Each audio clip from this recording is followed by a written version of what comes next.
Hello, everyone. How are you? Have you been following the Johnny Depp Amber Heard trial?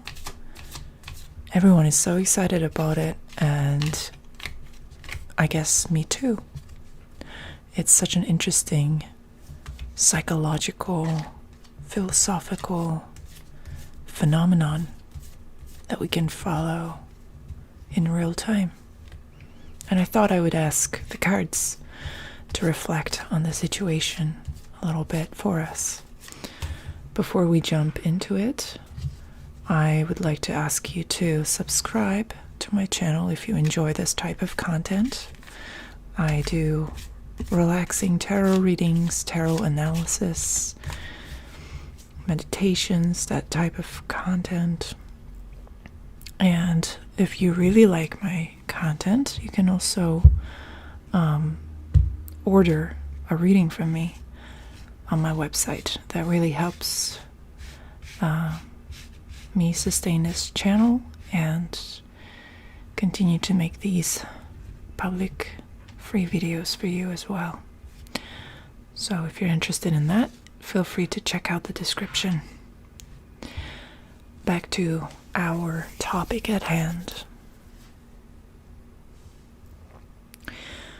What makes this trial really interesting is that although these are two very powerful, beautiful celebrities from Hollywood, on some level we can all relate to the dynamic that they archetypally represent. The dynamic of abuser and victim. Many of us have been on one side or the other at some point in our lives. So we can all kind of identify these sorts of behaviors within us or some of our ex-partners perhaps. And it's worth mentioning here that, of course, we all want to think of ourselves as being the victim in these situations. But I want this little reading to reflect both sides. We all have within us the propensity or the tendency to become abusers or victims. And we play both sides if we're being honest with ourselves. Obviously, the degree to which we are embodying abusive behaviors it varies from person to person. But hurt people, and many of us carry traumas. Many of us are still struggling with childhood patterns that we don't understand. And in our ignorance, we can exhibit these abusive behaviors at one point or another in our lives. And I'm trying not to come to this from a point of judgment, which is very hard, especially if you've been in a narcissistically abusive relationship, or if you've had encounters with people in the cluster B personality disorder category. It's kind of difficult to look at this without judgment, but let's try. Let's do this together here, and let's try to observe this phenomenon here in front of us, this trial, as if it was a symbolic model of the victim-abuser dynamic,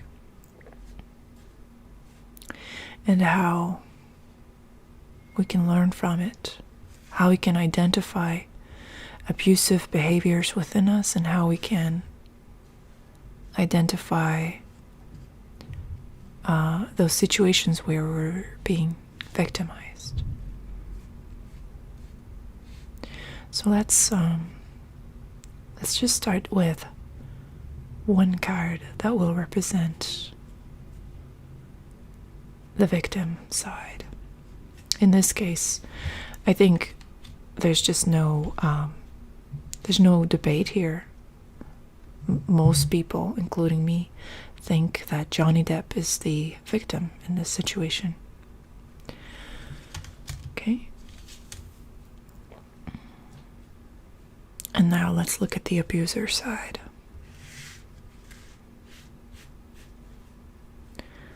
What do the cards say here? How can you relate to these energies? What is the message here? We have the Hierophant showing up on the victim side.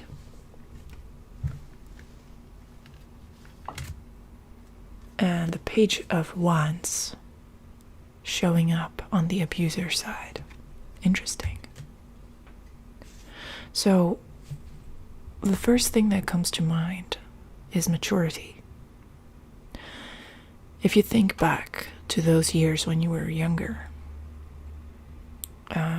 when you were less experienced, perhaps also hormonally bombarded and confused about your identity, confused about your life. If you think back to those times, you will probably find some episodes in your life where you have exhibited abusive behaviors. So we're going to start with that. We're going to start with the abuser side. The Page of Wands is directing your attention to the fact that in most cases, or in many cases, rather, let's say that, abuse is the product of, or abusive behaviors are a consequence of lack of maturity. The Page of Wands, which is the Page of Fire, the lowest rank, the lowest experience level that the tarot represents within the court card system. The Page of Wands is someone who, it represents a character, someone who is generally very enthusiastic, very impulsive,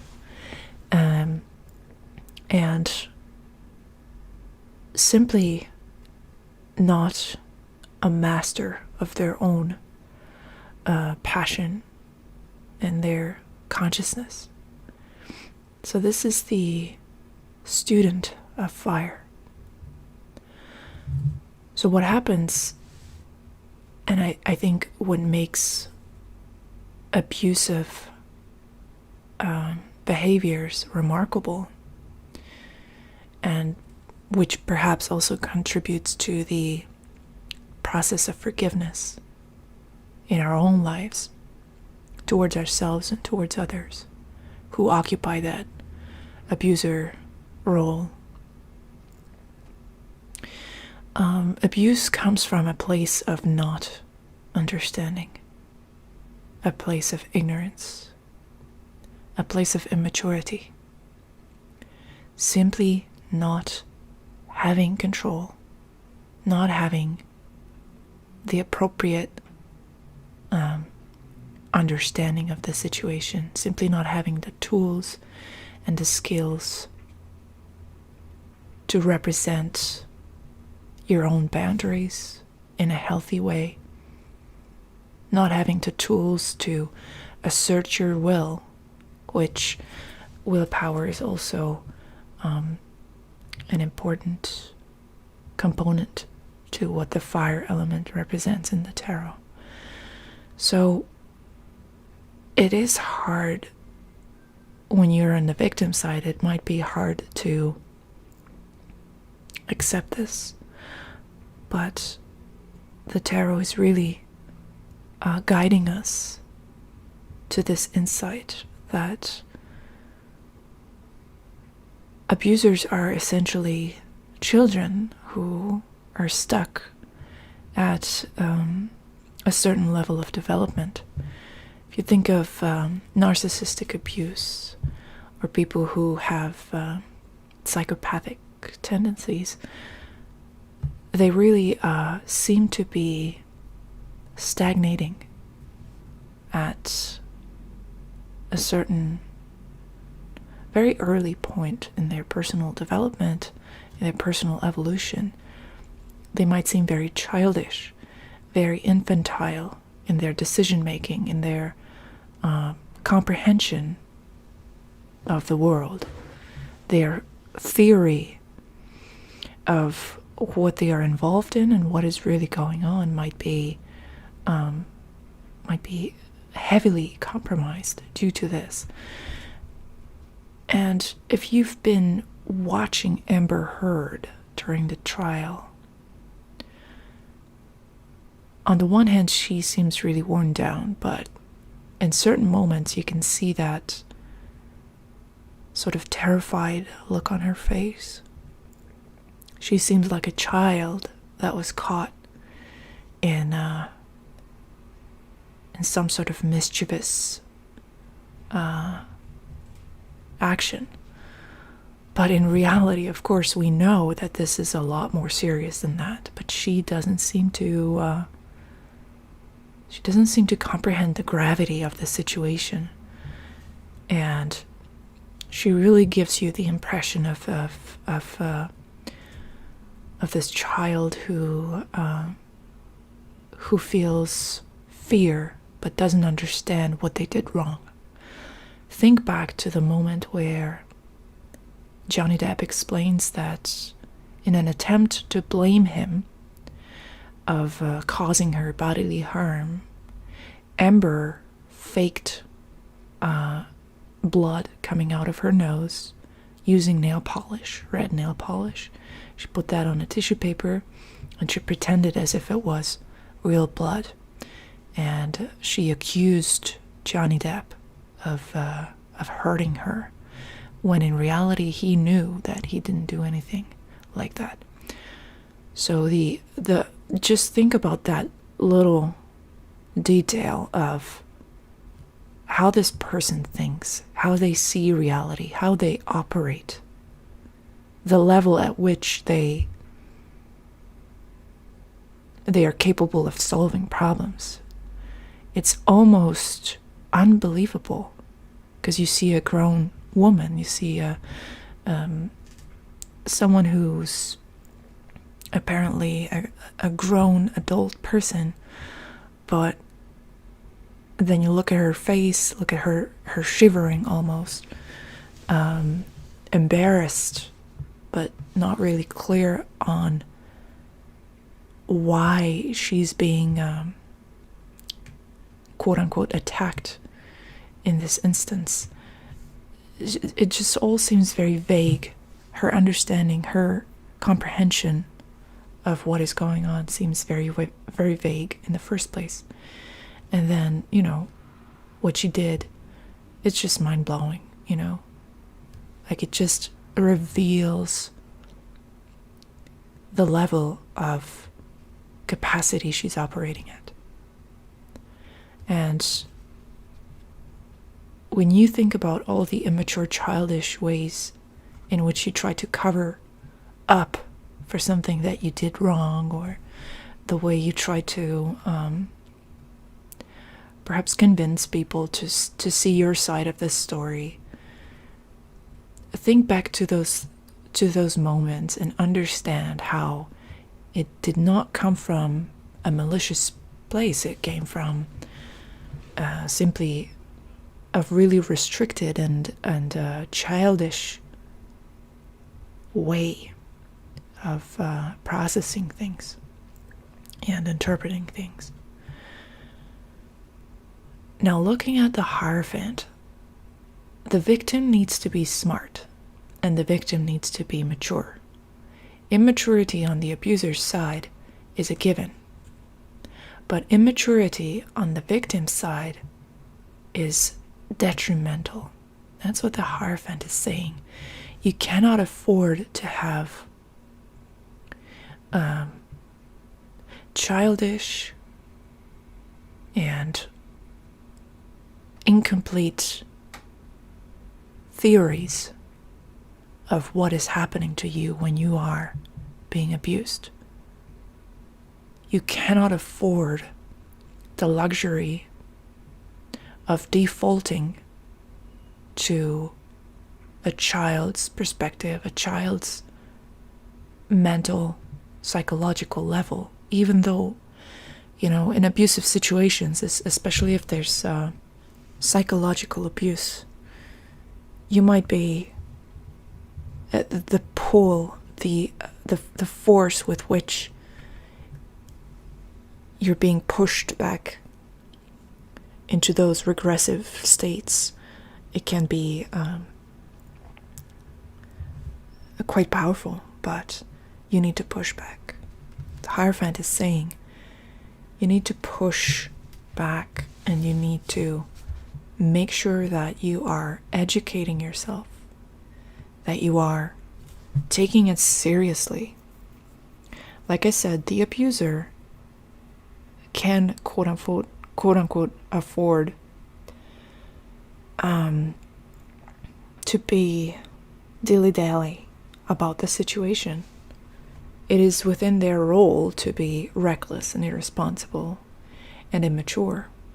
It's no surprise. But when you're on the victim's side, you need to make sure that you're handling things not only in a mature but also in an organized way. And I think the defamation lawsuit that we're witnessing now, that Johnny Depp has started, is the result of that decision. It's the result of that insight that when you're on the abused side, you simply have to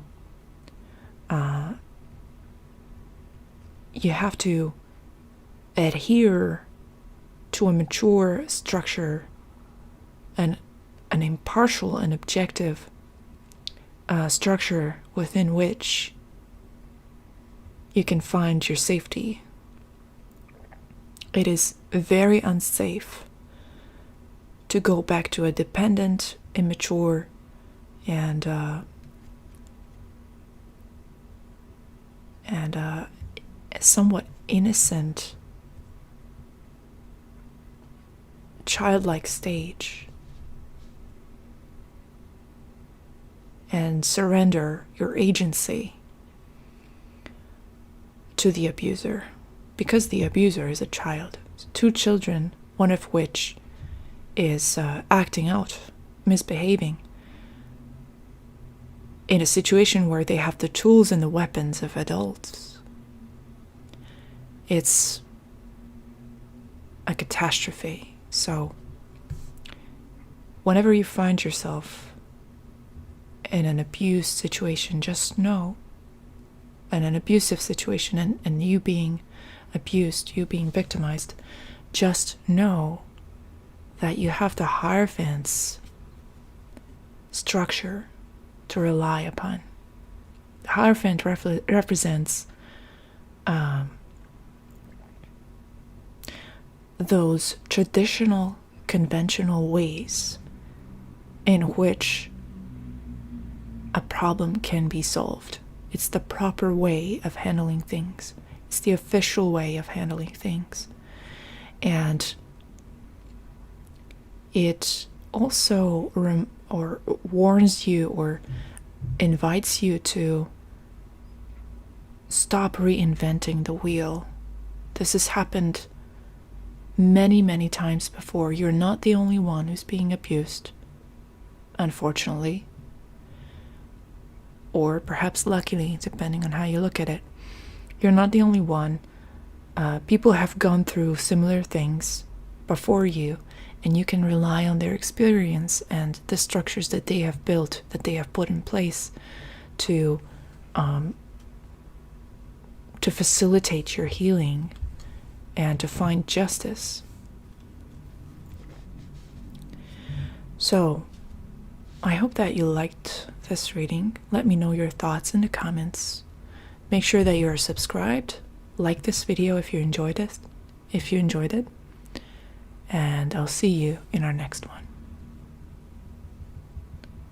Bye bye.